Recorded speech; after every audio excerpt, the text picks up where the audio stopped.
ಕಾಲಚಕ್ರ ಓಡ್ತಾ ಇರಲು ಹಳೆಯದೆಲ್ಲ ಮುಲ್ಲೆ ಸೇರ್ತಾ ಇದೆ, ನಮ್ಮ ಕಣ್ಣಿಂದ ಆಚೆ ಹೋಗ್ತಾ ಇದೆ. ನಾನಿವತ್ತು ಆಟ ಆಡ್ತಾ ಇಲ್ಲ, ಇದರಲ್ಲಿ ಮಜ್ಜಿಗೆ ತಿಕ್ಕೋದನ್ನ ತೋರಿಸ್ತಾ ಇದ್ದೀನಿ. ನಮ್ಮ ಹಿಂದಿನವರು ಇದರಲ್ಲೇ ಮಜ್ಜಿಗೆಯನ್ನ ತಿಕ್ತಾ ಇದ್ರು. ನಾವಿವತ್ತು ದುಡ್ಡು ತಗೊಂಡು ಅಂಗಡಿಗೆ ಹೋದ್ರೆ ದುಡ್ಡು ಕೊಟ್ಟು ಮೊಸರನ್ನ ಮಜ್ಜಿಗೆನ ತಗೊಂಡು ಬರ್ತಾ ಇತ್ತು. ಆದರೆ ಹಿಂದಿನವ್ರು ಹಂಗಲ್ಲ, ಇದರಲ್ಲೇ ಮೊಸರನ್ನ ಕಡ್ದು ಮಜ್ಜಿಗೆ ಮಾಡಿ ಬೆಣ್ಣೆ ತೆಗೆದು ಆ ಬೆಣ್ಣೆಯಿಂದ ಒಳ್ಳೊಳ್ಳೆ ಆಹಾರಗಳನ್ನ ತಯಾರಿಸ್ತಾ ಇದ್ರು. ಇದು ಕಣಿ, ಇದು ಮಜ್ಜಿಗೆ ತಿಕ್ಕುಗೆ ಉಪಯೋಗಿಸ್ತಿದ್ದಂಥ ಮಡಿಕೆ, ಅದಕ್ಕೆ ಉಪಯೋಗಿಸ್ತಿದ್ದ ಕಡಾಲ್ ಅಂತ ಕರೀತ್ರು. ಇದು ಇನ್ನೂ ಕೆಲವ್ರ ಮನೇಲಿ ಈಗಲೂ ಇರಬಹುದು. ಇದನ್ನ ಇದೇ ತರ ಬಳ್ಳಿಯನ್ನ ಹಾಕಿ ಇದ್ರಲ್ಲಿ ಈ ತರ ತಿಕ್ಕಿದ್ರು. ನಂಗಂತೂ ಇದ್ರಲ್ಲಿ ಮಜ್ಜಿಗೆ ತಿಕ್ಕೋದು ತುಂಬಾ ಖುಷಿ. ಎಲ್ಲರಿಗೂ ನಮಸ್ಕಾರ, ನಾನು ನಿಮ್ಮ ಪ್ರೀತಿಯ ಶಬರಿ ಸತೀಶ್. ದರ್ಪಣ ಮೀಡಿಯಾ ಚಾನಲ್ಗೆ ಸ್ವಾಗತ, ಸುಸ್ವಾಗತ.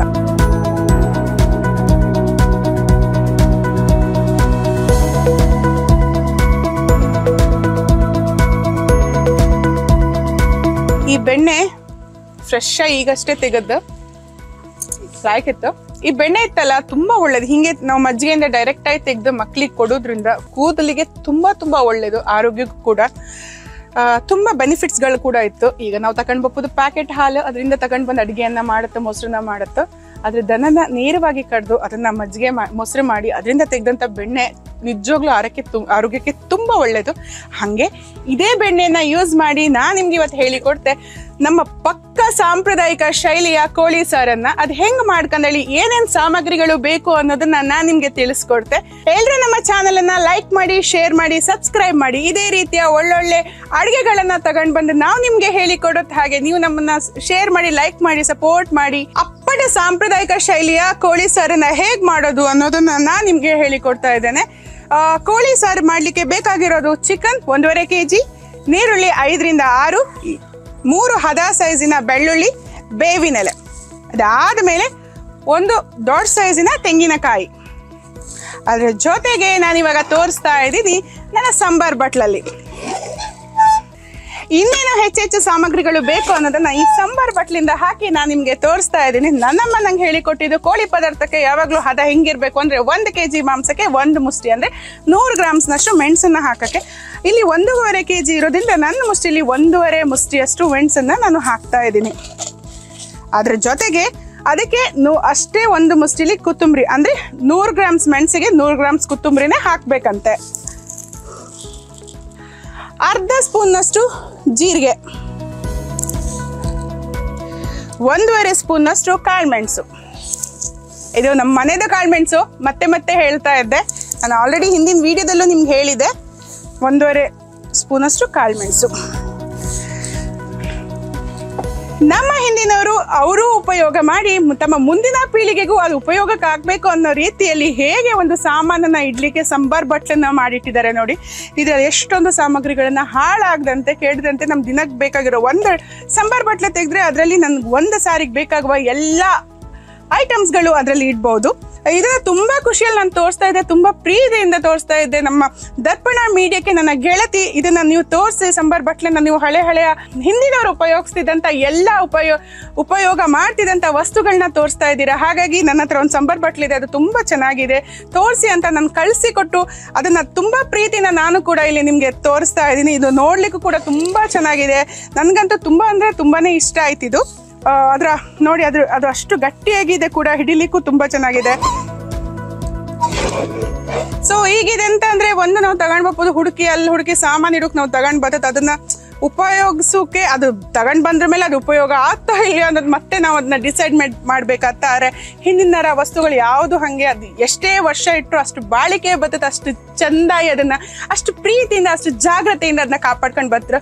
ನಮ್ಗೆ ಅದ್ರ ವ್ಯಾಲ್ಯೂ ಈಗ ಗೊತ್ತಾಗ್ತಾ ಗೊತ್ತಾಪಷ್ಟೊಳಗೆ ನಾವು ಆಲ್ರೆಡಿ ಹಲವಾರು ಅವರ ವಸ್ತುಗಳನ್ನ ಕಳ್ಕೊಂಡಿದ್ದೇವೆ. ಇನ್ನಾದ್ರೂ ಸ್ವಲ್ಪ ನಮ್ಮ ಹಿಂದಿನವರು ಉಪಯೋಗ ಮಾಡ್ತಿದ್ದಂಥ ವಸ್ತುಗಳನ್ನ ನಾವು ಸಣ್ಣ ಮಟ್ಟಿಗಾದ್ರೂ ಅದನ್ನ ಕಾಪಾಡ್ಕೊಂಡು ಹೋಗೋಣ ಅಂತ ಹೇಳೋಕೆ ನಾನು ಈ ಸಂದರ್ಭದಲ್ಲಿ ತುಂಬಾ ಇಷ್ಟಪಡ್ತೇನೆ.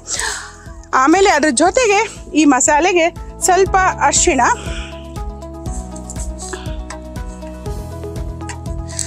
ವಾಟೆ ಹುಳಿ. ನಾನು ಸಾಮಾನ್ಯವಾಗಿ ಎಲ್ಲ ಮೀನ್ ಸಾರುಗಳಿಗೆ, ಕೋಳಿ ಸಾರುಗಳಿಗೆ ಈ ವಾಟೆ ಹುಳಿನೇ ಯೂಸ್ ಮಾಡೋದು. ಆದ್ರೆ ತುಂಬಾ ಜನ ಕೇಳ್ತಾ ಇದ್ರಿ ಏನಿದು ವಾಟೆ ಹುಳಿ ಅಂತ. ನಾನು ಸಾಮಾನ್ಯವಾಗಿ ಎಲ್ಲಾ ಮೀನು ಮತ್ತು ಕೋಳಿ ಸಾರುಗಳಿಗೆ ವಾಟೆ ಹುಳಿನ ಯೂಸ್ ಮಾಡೋದು. ಹೆಲ್ತ್ ಬೆನಿಫಿಟ್ಸ್ ಕೂಡ ತುಂಬಾ ಇದೆ ಇದರಲ್ಲಿ. ಆದ್ರೆ ಇದನ್ನ ತುಂಬಾ ಜನ ಕಮೆಂಟ್ ಮಾಡಿದಿರಾ, ಪರ್ಸನಲ್ ಮೆಸೇಜ್ ಆಗಿ ಕೇಳಿದಿರಾ ಇದೇನು ಅಂತ. ಇದೊಂದು ಕಾಯಿ ರೂಪದಲ್ಲಿ ಕಾಯಿ ಆಗಿರ್ತದೆ. ಅದನ್ನ ಕಟ್ ಮಾಡಿಬಿಟ್ಟು ಬಿಸಿಲಲ್ಲಿ ಒಣಗಿಸಿ ಉಪ್ಪು ಹಾಕಿ ಅದನ್ನ ಶೇಖರಣೆ ಮಾಡಿಟ್ಟಿರ್ತಾರೆ. ಹುಣಸೆ ಹುಳಿಗಿಂತ ತುಂಬಾ ತುಂಬಾ ಇದು ಆರೋಗ್ಯಕ್ಕೆ ತುಂಬಾ ಒಳ್ಳೇದು. ಆದ್ರೆ ಇದ್ರ ಜೊತೆಗೆ ಸ್ವಲ್ಪ ಪ್ರಮಾಣದ ಹುಣಸೆ ಹಣ್ಣನ್ನು ನಾನು ಬಳಸ್ತೀನಿ. ನಿಮ್ಮ ಹತ್ರ ಇದ್ರೆ, ನಿಮ್ಗೆ ಸಿಕ್ಕಿದ್ರೆ ಖಂಡಿತ ಇದನ್ನ ನೀವು ಯೂಸ್ ಮಾಡಬಹುದು. ಇದ್ರ ಬಗ್ಗೆ ಇನ್ನಷ್ಟು ಡೀಟೇಲ್ಸ್ ನಾವು ಕೆಳಗೆ ಡಿಸ್ಕ್ರಿಪ್ಷನ್ ಬಾಕ್ಸ್ ಅಲ್ಲಿ ಹಾಕಿರ್ತೀವಿ, ಅದ್ರ ಬಗ್ಗೆ ನೀವು ತಿಳ್ಕೊಬಹುದು. ಕೋಳಿ ಸಾರನ್ನ ಮಾಡೋಕೆ ಈಗ ನಾವು ಶುರು ಮಾಡುವ. ಫಸ್ಟ್ ನಾನ್ ಮಾಡ್ತಿದ್ದೆ ಮಣ್ಣಿನ ಮಡಿಕೆ ಇಲ್ಲ, ಹಂಗಾಗಿ ಮಣ್ಣಿನ ಮಡಿಕೆನ ತಗೊಂಡು ಫಸ್ಟ್ ಕೆಲಸ ಒಲೆ ಮೇಲೆ ಇಡುವ. ನಿಮ್ಗೆ ನಾನು ಈಗಾಗಲೇ ಹೇಳಿದೆ, ನಾನು ಬೆಣ್ಣೆ ತಿಕ್ಕಿದೆ ಅಲ್ಲ, ಅದೇ ಬೆಣ್ಣೆನ ಇವತ್ತು ನಾನು ಯೂಸ್ ಮಾಡ್ತಾ ಇದ್ದೆ. ನೀವು ಬೆಣ್ಣೆನೇ ಯೂಸ್ ಮಾಡ್ಕಂತಿಲ್ಲ, ಕೋಳಿ ಪದಾರ್ಥಕ್ಕೆ ಹಿಂದಿನ ಒಂಚೂರು ಬೆಣ್ಣೆ ಹಾಕಿದ್ರೆ ರುಚಿ ಜಾಸ್ತಿ ಅಂತೇಳಿ ಹೇಳಿಕೊಟ್ಟಿರ. ಹಂಗಾಗಿ ನಾನು ಬೆಣ್ಣೆನೇ ಹಾಕ್ತಾ ಇದ್ದೆ. ನೀವು ಎಣ್ಣೆ, ತೆಂಗಿನ ಎಣ್ಣೆ, ತುಪ್ಪ ಏನ್ ಬೇಕಾದ್ರೂ ಉಪಯೋಗಿಸ್ಬೋದು. ಆದ್ರೆ ನಾನು ಇವತ್ತು ಬೆಣ್ಣೆ ಹಾಕಿ ಮಾಡ್ತಾ ಇದ್ದೆ. ನಾನು ಈಗಾಗಲೇ ಹೇಳ್ದಂಗೆ ಯಾವತ್ತೂ ನಾನು ಬೇವಿನ ಎಲೆನ ನಾನು ಸಾರುಗಳಿಗೆ ಯೂಸ್ ಮಾಡ್ತೆ, ಹಾಗಾಗಿ ಅದನ್ನ ಯೂಸ್ ಮಾಡ್ತಾ ಇದ್ದೆ. ಅದಾದ ಮೇಲೆ ಬೆಳ್ಳುಳ್ಳಿನ ಗುದ್ದಿ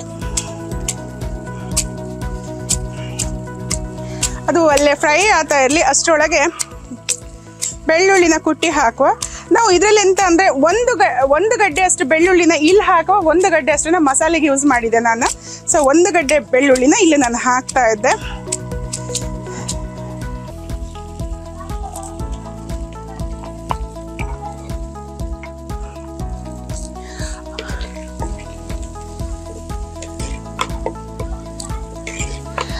ಬೆಳ್ಳುಳ್ಳಿ, ಬೇವಿನ ಎಲೆ ಮತ್ತೆ ಬೆಣ್ಣೆ ಒಟ್ಟಿಗೆ ಸ್ವಲ್ಪ ಹುರಿತಾ ಇರಲಿ. ಹುರಿದಾದ ಕೂಡಲೇ ನಾನು ನೀರುಳ್ಳಿನ ಇದಕ್ಕೆ ಆ್ಯಡ್ ಮಾಡಿದೆ.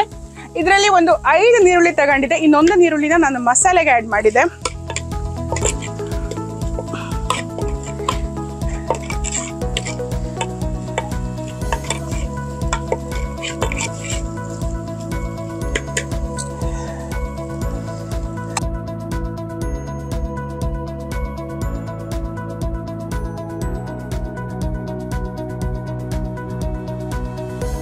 ಇದು ಮರದ ಚಿಪ್ಪು ನಾನು ಯೂಸ್ ಮಾಡ್ತಾ ಇದ್ದದ್ದು ಕಣಿ. ಇದು ಗರ್ಟೆನ ಯೂಸ್ ಮಾಡಿರೋ, ಇದು ಮರದ ಹಿಡಿ. ಹಿಂದಿನವರಿದೆಲ್ಲ ಅಡುಗೆಗೆ, ಅನ್ನಕ್ಕೆ, ಅನ್ನ ಬಾಗೋಕೆ, ಅನ್ನ ತೋಡೋಕೆ ಎಲ್ಲ ಇದನ್ನೇ ಯೂಸ್ ಮಾಡ್ತಾ ಇದ್ರು.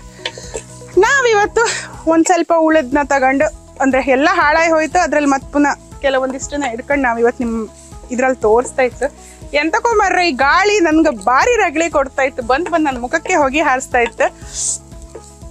ಇದೇ ಮಸಾಲೆಗೆ ನಾನು ಇದರಲ್ಲಿ ಆಲ್ರೆಡಿ ಹೊರದಿರುವಂತ ನೀರುಳ್ಳಿ ಮತ್ತೆ ಬೆಳ್ಳುಳ್ಳಿ ಒಂದ್ ಸ್ವಲ್ಪ ಇದಕ್ಕೆ ಸೇರ್ಸ್ಕೊಂತ ಇದೆ. ಅದೊಂಥರ ಮಸಾಲೆಗೆ ಒಳ್ಳೆ ಟೇಸ್ಟ್ ಬರುತ್ತೆ.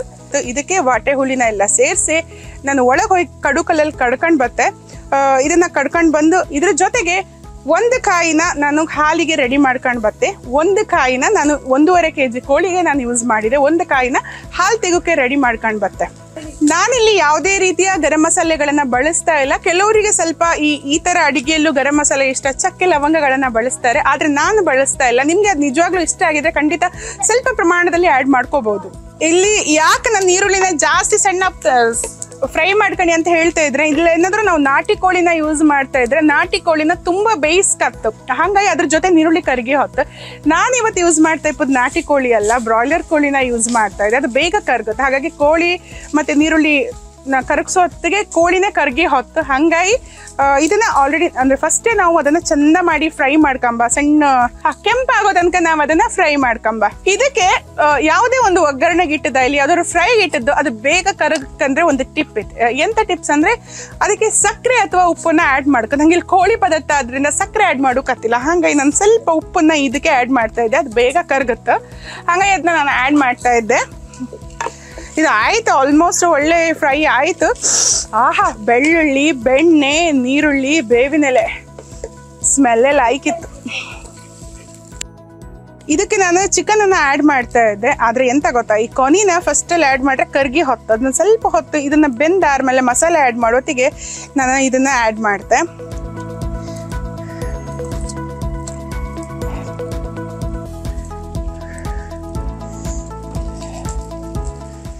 ಈ ನೀರನ್ನ ಹಿಂಡಿ ಹಾಕಿ, ಮಾಂಸ ತೊಳೆದ ನೀರು ಎಷ್ಟೇ ಹಿಂಡ್ರೋದು ಒಂಚೂರು ನೀರು ತಗಂತತ್ತು ಕೋಳಿ ಮಾಂಸ.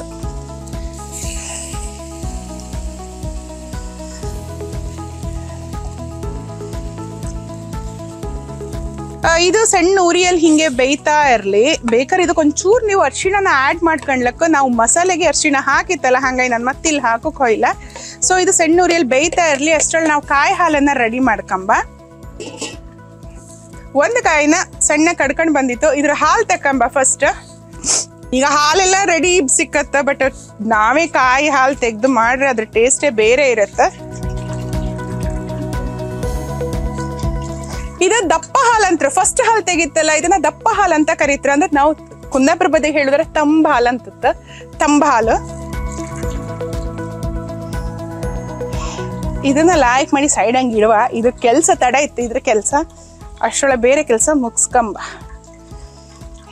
ದಪ್ಪ ಹಾಲು ಆದಷ್ಟು ದಪ್ಪ ಬರಲಿ ಅಕ್ಕ. ಇದಕ್ಕೆ ಜಾಸ್ತಿ ನೀರೆಲ್ಲ ಮಿಕ್ಸ್ ಮಾಡೋಕೆ ಹೋಯ್ಬೇಡಿ. ಕಡುಕ್ ಒಂಚೂರು ನೀರು ಹಾಕೊಂಡ್ರೆ ಸಾಕು ಕಲ್ ತಿರ್ಸೋಕೆ. ಇದು ದಪ್ಪ ಹಾಲನ್ನ ಇಟ್ಟಿದೆ. ಇನ್ನೊಂಚೂರು ನಾವು ತೆಳು ಹಾಲನ್ನ ತಕೊಂಬ. ಇದಕ್ಕೆ ಸ್ವಲ್ಪ ನೀರನ್ನ ಆ್ಯಡ್ ಮಾಡಿದೆ. ಈ ಎರಡನೇ ಹಾಲಿಗೆ ಇದನ್ನ ಜಾಸ್ತಿ ಹಿಚ್ಕಿ ಹಾಲು ತೆಗೀನಿ ಅಕ್ಕ. ಈ ಕಾಯಿ ಹಾಲು ರಸ ಹಾಕಿ ನಾವು ಅಡುಗೆ ಮಾಡತ್ತಲ್ಲ, ಇದ್ರಲ್ಲೂ ಕಾಯಿ ಹಾಲು ರಸ ಹಾಕಿ ಮೀನು ಸಾರನ್ನು ಮಾಡ್ತಾರೆ. ಹೇಳಿಕೊಡುವ ಒಂದೊಂದೇ ಅಡುಗೆನ ಹೇಳಿಕೊಡುವ. ಕಾಯಿ ಹಾಲು ಹಿಂಡೋಕೆ ವೈಟ್ ಬಟ್ಟೆನ ನಾವು ಯೂಸ್ ಮಾಡತ್ತಿಲ್ಲಲ್ಲ. ಇದು ಎಂತ ಬೆನಿಫಿಟ್ ಅಂದರೆ ಇದನ್ನ ಚೆಂದ ಮಾಡಿ ಕ್ಲೀನ್ ಮಾಡಿ ಇಡ್ಲಕ್ಕ, ಬಿಸಿಲಲ್ಲಿ ಹಾಕಿ ಇಡ್ಲಕ್ಕ. ಈಗ ಆಲ್ರೆಡಿ ಬೆಂದು ಬಂದಿತ್ತು. ಒಂದು ನಿಮಿಷ ಇದನ್ನ ಇಲ್ಲಿ ಇಟ್ಕಂತೆ. ಇದಕ್ಕೆ ಕೋಳಿ ಕೋನಿ ಹಾಕ್ತಾ ಇದ್ದೆ. ಅದು ನನಗೆ ಈಗಾಗಲೇ ತೋರಿಸಿದಂಥ ಒಣಮೆಣಸು, ಕೊತ್ತಂಬರಿ, ಜೀರಿಗೆ, ಕಾಳು ಮೆಣಸು, ವಾಟೆ ಹುಳಿ ಅವ್ರ ಹುಣಸೆ ಹಣ್ಣು ನಿಮ್ಗೆ ಎಂತ ಬೇಕು ಅದ್ರ ಜೊತೆ ಸ್ವಲ್ಪ ನೀರುಳ್ಳಿನ ಹೊರತದನ್ನ ಇದ್ರಲ್ಲಿ ಹಾಕಿತ್ತು. ಅದನ್ನ ಕಡ್ದಿಟ್ಟಂತ ಮಸಾಲೆ. ನೀವು ಮಸಾಲೆ ಹಾಕೋತಿಗೆ ಒಂಚೂರು ಕಂಡು ಕಣಿಯಕ್ಕ ಖಾರ ಇರುತ್ತಲ್ಲ, ಈ ಮೆಣಸು ಮೇಲೆ ಡಿಪೆಂಡ್ ಆಯ್ತು. ಈ ಒಣ ಮೆಣಸನ್ನ ನಾವು ಯೂಸ್ ಮಾಡುತ್ತಲ್ಲ, ಅದು ಕೆಲವೊಂದ್ಸತಿ ಕರೆಕ್ಟ್ ಖಾರ ಕೊಡುತ್ತೆ, ಇನ್ನೊಂದ್ಸತಿ ತುಂಬಾ ಉರ್ಕಾರ ಇರುತ್ತೆ. ಉರ್ಕಾರ ಹಾಕೊಳ್ಳೆ ಕೋಳಿ ಪದಾರ್ಥ ತಿಂಬುಕಾತಿಲ್ಲ. ಹಂಗಾಗಿ ಸ್ವಲ್ಪ ಆ ಖಾರನ ಸ್ವಲ್ಪ ಕಣಿ ಸ್ವಲ್ಪ ಮಸಾಲೆ ಹಾಕಿ ಉಳಿದ ಮಸಾಲೆನೂ ಇಟ್ಕೊಂಡು ನೀವು ಕಾಣಿ ಬೇಕಾದಂಗೆ. ಯಾಕಂದ್ರೆ ನಾವು ಕಾಯಿ ಹಾಲನ್ನೆಲ್ಲ ಆ್ಯಡ್ ಮಾಡುತ್ತಲ್ಲ, ಮತ್ತೆ ನಾವು ಬೇಕಾದ್ರೆ ಆ್ಯಡ್ ಮಾಡ್ಕೊಂಡ ಫಸ್ಟ್ ಅಷ್ಟು ಖಾರ ಹಾಕಿ ಆ ರುಚಿನ ಹಾಳು ಮಾಡ್ಕೊಂಬುದು ಬೇಡ ನಾವು. ಹಂಗಾಗಿ ಒಂದು ಸ್ವಲ್ಪ ಉಪ್ಪನ್ನ ನಾನು ಈಗಲೇ ಆ್ಯಡ್ ಮಾಡ್ತೆ. ಮಾಂಸಕ್ಕೆ ಉಪ್ಪು ಆ್ಯಡ್ ಮಾಡಿ ನಾನು ಅದಕ್ಕೆ ಇದು ಹಾಕ್ತೆ, ಮಸಾಲೆ ಆ್ಯಡ್ ಮಾಡ್ತೆ. ನಾನು ಸ್ವಲ್ಪ ಹಾಕ್ತೆ ಈಗ ಕಣಿ ಮಸಾಲೆ ಖಾರ ಕಣಿ. ಮೆಣಸು ಒಳ್ಳೆ ಇತ್ತಿದು, ನಾನು ಯೂಸ್ ಮಾಡೋದು ಮೆಣಸು ಬ್ಯಾಡ್ಗೆ ಮೆಣಸು. ಕಡೆ ಮೆಣಸು ಅಂದರೆ ತುಂಬ ಮೆಣಸು ಬರುತ್ತೆ, ಗುಂಟೂರು ಮೆಣಸು, ಆ ಮೆಣಸು ಈ ಮೆಣಸು ಇತ್ತು. ನಾನು ಯೂಸ್ ಮಾಡೋದು ಬ್ಯಾಡ್ಗೆ ಮೆಣಸು. ಅದು ಸ್ವಲ್ಪ ಹೀಟು ಕಡಿಮೆ. ಬ್ಯಾಡ್ಗೆ ಮೆಣಸು ಬೇರೆ ಮೆಣಸುಗಳಿಗಿಂತ ಹೀಟ್ ಆಗ್ತಿಲ್ಲ, ದೇಹದಲ್ಲಿ ಉಷ್ಣಾಂಶವನ್ನು ಜಾಸ್ತಿ ಮಾಡೋದಿಲ್ಲ. ಇಷ್ಟು ಹಾಕಿ ಕಣ್ಕಂಬ, ಮತ್ತು ಟೇಸ್ಟ್ ಕಂಡು ಮತ್ತೆ ನಮ್ಗೆ ಬೇಕಾದಂಗೆ ಖಾರ ಆ್ಯಡ್ ಮಾಡ್ತಾ ಹೋಪ. ಇದನ್ನ ಒಂದ್ಸಲ ಮಿಕ್ಸ್ ಮಾಡಿ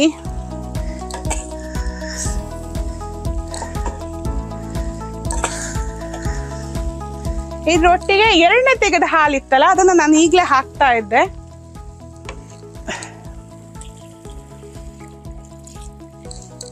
ಇದನ್ನ ಚಂದ ಮಿಕ್ಸ್ ಮಾಡಿ ಒಂದ್ಸಲ ಎಲ್ಲ ಬದಿ ಮಸಾಲೆ ನೀರುಳ್ಳಿ ಇದು ಬೇಯ್ತಾ ಇರಲಿ. ಇದೊಂದು 5 ನಿಮಿಷ ಈ ತೆಳು ಹಾಲು ಮಸಾಲೆ ಎಲ್ಲ ಮುಚ್ಚಿ ಬೇಯಿಸುವ. 5 ನಿಮಿಷ ಬೇಯಲಿ. ಅದು 5 ನಿಮಿಷ ಆಯ್ತೀಗ ಕಣಿ. ತೆಳು ಹಾಲು ಮತ್ತೆ ಮಸಾಲೆಯಲ್ಲೂ ಕೋಳಿ ಬೆಂದ್ವಂತ.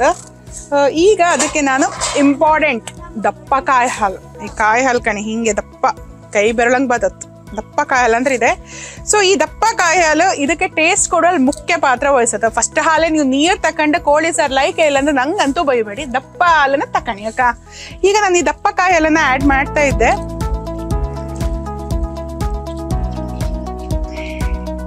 ಎಂತ ಗೊತ್ತಾ, ಎಲ್ಲರೂ ನೀವು ಬರೀ ಕೋಳಿ ಮೀನು ಅಂತ ಇದೇ ಸೇಮ್ ಪ್ರೊಸೀಜರ್ ಬಟಾಟಿ ಪದಾರ್ಥ ಮಾಡೋಕತ್ತ. ನಾನು ನೆಕ್ಸ್ಟ್ ರೆಸಿಪಿಯಲ್ಲಿ ನಿಮ್ಗೆ ಹೇಳಿ ಕೊಡ್ತೇಕ. ಎಂತ ಗೊತ್ತಾ, ಎಲ್ಲರೂ ಬರೀ ನೀನು ನಾನ್ ವೆಜ್ ಅಡ್ಗೆನೇ ಜಾಸ್ತಿ ಮಾಡಿ ಹಾಕ್ತೆ, ವೆಜ್ ಮಾಡೋದಿಲ್ಲ ಅಂತ. ಅರೆ ಎಂತ ಗೊತ್ತಾ, ನನಗೂ ಒಂಚೂರು ನಾನ್ ವೆಜ್ ಅಡ್ಗೆ ಅಂದ್ರೆ ಖುಷಿ. ಹಾಗಂದೇಳಿ ವೆಜ್ ಮಾಡೋಕೆ ಬತ್ತಿಲ್ಲ ಅಂದೇಳಿ ಎಂತ ಇಲ್ಲ, ನಾನ್ ವೆಜ್ ಮಾಡ್ತೀವಿ, ಅದು ಪರಿಮಳ ಬತ್ತಲ್ಲ ಲಾಯ್ಕತ್ತು ಒಂಚೂರು. ಇದು ಕುದಿಲಿ. ಅಷ್ಟೊಳಗೆ ಒಂಚೂರು ಉಪ್ಪು ಕಾಂತೆ ನಾನು. ಒಂದು ಕುದಿ ಬರ್ಕ ಇದಿನ್ನು. ಇದು ಕುದಿ ಬಂದು ಮೇಲೆಲ್ಲ ಬಿಳಿ ಬಿಳಿ ನೊರೆ ಇರುತ್ತಲ್ಲ ಅದೆಲ್ಲ ಹೊಯ್ಕು ಅಷ್ಟೊತ್ತಿಗೆ ನಮ್ಮ ಕೋಳಿ ಸಾರು ರೆಡಿ ಆಯ್ತು ಅಂತ ಲೆಕ್ಕ.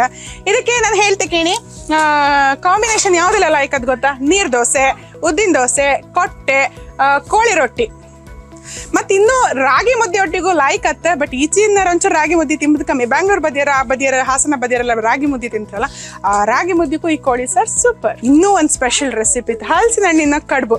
ಹಲಸಿನ ಹಣ್ಣು ಕಡುಬಿನೊಟ್ಟು ಈ ಕೋಳಿ ಸಾರು ಇತ್ತಲ್ಲ ನಿಮಿಷ. ಎಂತ ಗೊತ್ತಾ, ಒಲಿ ಮೇಲೆ ಅಡಿಗೆ ಮಾಡುವತ್ತಿಗೆ ಆದಷ್ಟು ಮುಚ್ಚಿ ಬೇಯಿಸಿ. ಯಾಕಂದ್ರೆ ಹೊಗೆ ಸ್ಮೆಲ್ ಬಪ್ಪ ಚಾನ್ಸ್ ಇರುತ್ತೆ. ಅಡಿಗೆ ಹೊಗೆ ಸ್ಮೆಲ್ ಬಂದ್ರೆ ತಿಂಬಕ್ಕಷ್ಟು ಟೇಸ್ಟ್ ಲೈಕ್ ಆತಿಲ್ಲ. ಈ ಹೊಗೆ ಸ್ಮೆಲ್ ಅವಾಯ್ಡ್ ಮಾಡೋಕೆ ಆದಷ್ಟು ಮುಚ್ಚಿ ಬೇಯಿಸ್ತಾ ಇರ್ಕ. ಅಯ್ಯೋ ಈಗ ಇಡ್ಬಿಡಿ ಎಲ್ ಕಣಿ, ನಾನು ಮಜ್ಜಿಗೆ ತಿಕ್ಕದ್ ಅಲ್ಲೇ ಇತ್ತು. ನಾನೊಂದು ಅದನ್ನ ಸಿಕ್ಕು ಕೇರ್ಸಿ ಬತ್ತೆ. ಹಿಂದಿನಾರು ಎಷ್ಟು ಹುಷಾರ್ ಕಣಿ ಅವ್ರ. ಇಲ್ಲೆಲ್ಲ ಇಟ್ರು ಬೆಕ್ಕ ಬತ್ತ, ಅದ್ ಬತ್ತ, ಇದು ಬತ್ತ, ತಿಂತಂದೇಳಿ ಹೇಳ್ತಾರ. ಅಲ್ಲಿ ಸಿಕ್ಕಕ್ಕಿಟ್ರೆ ಯಾರು ಬತ್ರ? ಯಾರಿಗೂ ತೆಗೋಕತ್ಲ. ಗಾಳಿಗೆ ತೇಲ್ತಾ ಇಪ್ಪೋದ್ರಿಂದ ಅದು ಹುಳಿ ಕೂಡ ಆತಿಲ್ಲ. ಎಷ್ಟು ತಲೆನ ಯೂಸ್ ಮಾಡ್ತಿದ್ರಲ್ಲ. ಇದಕ್ಕೆ ಸಿಕ್ಕ ಅಂತ್ರ, ಇದಕ್ಕೆ ಬೇರೆ ಅಂತ ಹೇಳ್ತಾರ ನಂಗೂ ಗೊತ್ತಿಲ್ಲ. ಕಾಣಿ, ನೀವು ನಿಮ್ಗೆ ಗೊತ್ತಿದ್ರೆ ನಂಗೆ ಕಮೆಂಟ್ ಮಾಡಿ ಹೇಳಿ. ಇದನ್ನ ಮನೆಯ ಪಕಾಸಿಗೆ ಕಟ್ಟಿ ಇಡ್ತಾರೆ. ಅಲ್ಲಿ ಕಟ್ಟೋದ್ರಿಂದ ಯಾರ ಕೈಗೂ ಸಿಕ್ಕುದಿಲ್ಲಲ್ಲ. ಹಾಗಾಗಿ ಕುಂದಾಪುರ ಕನ್ನಡಕ್ಕೆ ಸಿಕ್ಕ ಅಂದ್ರೆ ನಿಮ್ಗೆ ಸಿಕ್ಕುದಿಲ್ಲ ಅಂತೇಳಿ ಅರ್ಥ ಇರಬಹುದು. ನಂಗೆ ಗೊತ್ತಿಲ್ಲ, ನಾನು ಜಸ್ಟ್ ಥಿಂಕ್ ಮಾಡೋದು. ಇದನ್ನ ಎಂತ ಮಾಡ್ತಾರಂದ್ರೆ ಮೇಲ್ ಕಟ್ಟಿ ಇಡೋದ್ರಿಂದ ಯಾವುದೇ ಬೆಕ್ಕ ಇಲ್ಲಿ, ಯಾವುದೇ ಪ್ರಾಣಿ ಇಲ್ಲಿ, ಯಾವುದೇ ನನ್ ಕೆಲವು ಸಣ್ಣ ಕೊರಜಿ ಮಕ್ಕಳು ಇರ್ತಲ್ಲ, ಅವು ಕೈಗೆಲ್ಲ ಸಿಕ್ಕುದಿಲ್ಲ. ಹಂಗಾಗಿ ಇದ್ರೊಳಗೆ ಕಟ್ಟಿ ಮೇಲೆ ಹಾಕಿ ಇಟ್ಟು ನಾನು ತೋರಿಸ್ದೆ ಕಣೆ ಅದು ಹೆಂಗೆ ಇಡ್ತಾರ. ಬಾ ನಾಗ ಇಡು.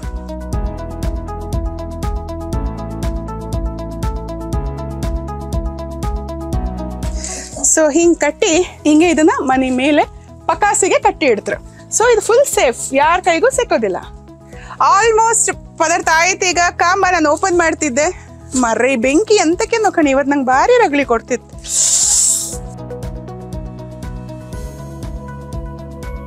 ಇನ್ನು ಉಳ್ದದ್ದು ಎರಡೇ ಕೆಲಸ. ಒಂದು ಉಪ್ಪು ಮತ್ತೆ ಖಾರ ಕಾಂಬೋದು. ನಾನು ಈಗ ಚಿಪ್ಪ ಹಾಕೋದಿಲ್ಲ, ಸೌಂಡ್ ಹಾಕ್ತೆ. ಯಾಕಂದ್ರೆ ಪೀಸ್ ಬೆಂದಿರತ್ತಲ್ಲ, ಅದು ಸ್ವಲ್ಪ ದೊಡ್ಡ ಸೈಜಲ್ಲ, ಅದು ಹುಡಿಯತ್ತು. ಖಾರ ಬೇಕಾರೆ ಒಂಚೂರು ಆ್ಯಡ್ ಮಾಡ್ಲಕ್ಕ. ಪರ್ಫೆಕ್ಟ್. ಉಪ್ಪು ಬೇಡ, ಖಾರ ಬೇಡ, ಹುಳಿ ಬೇಡ, ಎಲ್ಲ ಕರೆಕ್ಟ್ ಇತ್ತು. ನಂಗಂತೂ ಸೂಪರ್ ಆಯ್ತು ಟೇಸ್ಟ್. ಇನ್ನೊಳದು ಇನ್ನು ಒಂದೇ ಕೆಲಸ, ಕೊಚ್ಚಕ್ಕಿ ಅನ್ನ ಕೋಳಿ ಸಾರು.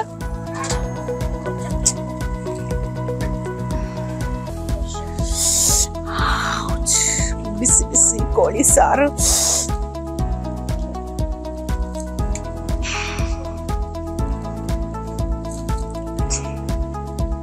ಬಾಳೆ ಮೇಲೆ ಒಂದು ಮುಷ್ಟಿ ಕೊಚ್ಚಕ್ಕಿ ಅನ್ನ, ಕೋಳಿ ಸಾರು, ಒಂದು ಗ್ಲಾಸ್ ನಾನು ತಿಕ್ಕದ ಮಜ್ಜಿಗೆ. ಒಂದೇ ನಿಮಿಷ.